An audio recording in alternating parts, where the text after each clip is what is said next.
Hello, Archie Dunlop here with Talking Astrology with Archie on Saturday, September the 30th, 2023.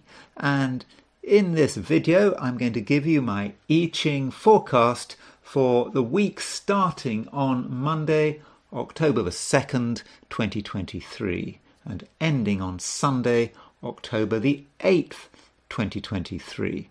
So I must emphasize that you don't have to be part of this I Ching reading if you don't want to.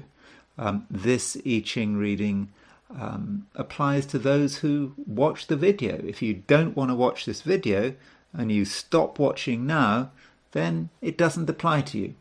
You don't have to worry about it.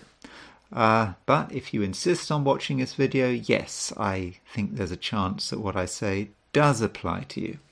So what I'm going to do, or what I have done, is I have thrown 3 coins, and I've thrown these 3 coins 6 times, and I asked the question, what is the week starting on Monday, October the 2nd, going to be like for those watching this video? So what I do in this video is I start by giving you a general interpretation of the I Ching, what hexagrams it gives us. Then I look at 3 areas of life. I look at money, career, and relationships. So that's the structure of the video. So the first hexagram I got when I threw the coins was this hexagram 54, the marrying maiden.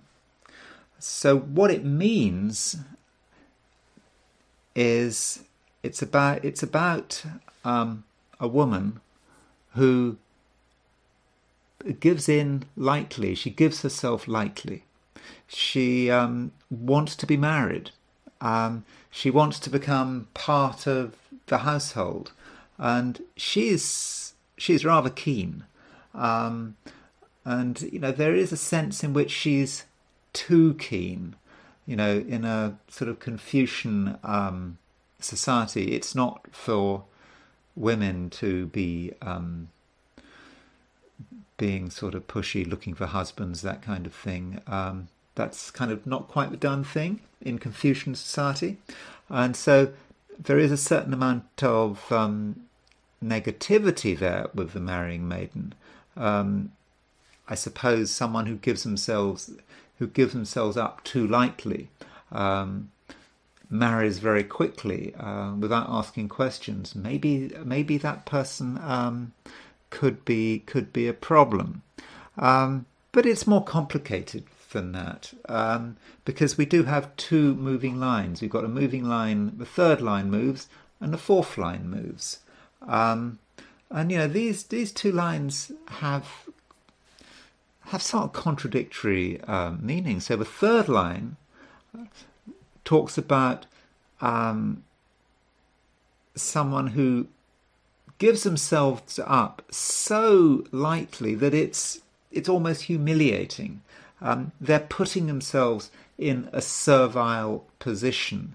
This doesn't apply just to relationships. I'm talking about 3 areas of life in this reading. I'm talking about money, career, and relationships. So it's not necessarily about relationships. Then the 4th line moves. This line here moves. And that is more serious. It relates to a woman who is patient, who indeed doesn't give herself up lightly. She waits for the right man. So that's a marrying maiden. It is about being keen to become part of something. Now, it may be about someone out there perhaps wanting to become part of our life. Or we might want to become part of someone else's life. So there is this question, who is the marrying maiden? Is it us or is it someone else? And so what you have to do is you kind of have to think about what you're coming in to this video with. When you started watching this video, I'm assuming you have some commitment to what I'm saying, because you haven't gone yet. You're still here. So what are you coming? What are you coming in with? What is the question you really want to be answered? You've got to have a question. Okay, you might just be curious, but what is it? So just think about it, and think about what might be appropriate. And this hexagram 54, the marrying maiden, it moves because these two lines shift. Third line, fourth line, they both shift, and that takes us to a completely new hexagram. It takes us to hexagram number 11, which is peace. Whatever the problems there have been, we're worrying about humiliating ourselves, or we're worrying that someone else might be humiliating themselves. Do we trust this person who seems to give themselves up so easily? Wants to come into the household, wants to become part of the household. Are they going to cause chaos? What are their secret intentions? All that kind of stuff. Then it moves to peace. So that suggests that all those worries about intention, whether that's our intentions, someone else's intentions, whether we should be more reserved or less reserved, what we should do, it all seems to dissolve, and we sort of end the week on quite a sort of peaceful note. This is like the bottom three lines is sort of heaven. So it's heaven like coming down to earth, and earth kind of going up to heaven. And so everything is in balance. Everything is in the right order. So we might see this also in terms of astrology, because at the beginning of a week, when there is all of these concerns about whether it's the right way to act, we have Mercury opposition Neptune, Mercury in Virgo opposition Neptune in Pisces, and this is all about the complete uncertainty that we have when dealing with other people, where we're concerned about what is the right behaviour, and then Mercury moves away from Neptune and it moves into Libra, and Mercury in Libra, okay, it's not in its own sign. Mercury works quite well in Virgo, but Mercury has at least escaped from the opposition to Neptune. So Mercury in Libra is about finding the right balance, and I think actually this is what it's all about. It's when dealing with other people, it is about finding the right balance. And when you look at the I Ching and you compare it with astrology, it seems to be quite possible that we can end the week on a really quite harmonious note. Now, as far as specific areas are concerned, I'll start with money. I think at the beginning of a week we are nervous. We're not quick to trust people. We're sort of wondering, if something is too good to be true. We need to be careful, perhaps, of people advertising their services. So someone knocks on the door, offering to, maybe do a piece of work, or someone starts talking about money at the beginning of a week. I think in that kind of situation, we do have to be on our guard, and we're really thinking about what is this person's motive, and I think that's the way to do it when dealing with people who are concerned about money, people who are talking about money. you've got to really really think about, you got to really think about their motives. Now, as far as us and money is concerned, if we're working, I think particularly if we're self-employed, if our money can come from numerous sources, then I think in the first instance there is a certain danger that we do something which we may feel is somewhat sort of beneath us. I mean, this is particularly, if we want business, business is what we want. We want money, and what do we have to do to get money? And so there's a danger that we might feel that we're in a somewhat servile relationship. We're doing something that is sort of beneath us. But I don't think that in itself is a problem, doing something that is beneath us. What is beneath us? I mean, everyone has got their role to play, and particularly now with these sort of grim economic times, people do whatever it takes to make money. But I think it's important not to overcommit in a financial sense, because if you overcommit in terms of making money in one place, you might lose money in another place. So you've always got to keep your options open. And if you've got an idea about how you'd really like to make money, then you really probably need to stick to that idea, because your patience might be rewarded, and especially when we think that this hexagram, this is the first hexagram. This week starts with the marrying maiden. All these issues about money and what do we do to get money. Are we going to humiliate ourselves to get money? This moves to this hexagram here, which is peace, which suggests that if we work through this thing, by the end of a week, we're going to be feeling a lot more relaxed about money, and maybe it's talking about finding the right kind of income source, something that we're comfortable with. Now, moving on to career, it kind of does depend on who we are. So, if you are an employer, you employ people, then you have to be careful who you employ,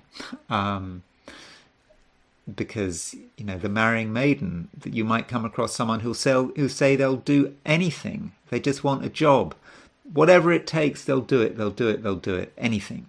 And remember, it's a marrying maiden. Someone who is too obliging, in terms of entering your organization or your small business or whatever, whatever might be a problem. And it's not just, of course, if you're an employer, it's someone who requires some kind of service, business service. I don't know, even I suppose if you need some plumbing or whatever. I mean, okay, that's not quite career, but anyone offering a service is going to be very keen to get the business, and so perhaps they might be too keen. If you're an employer or you're hiring people, be careful who you choose, because the people who are most keen, the people who say they'll do anything, are probably not the people you should be hiring.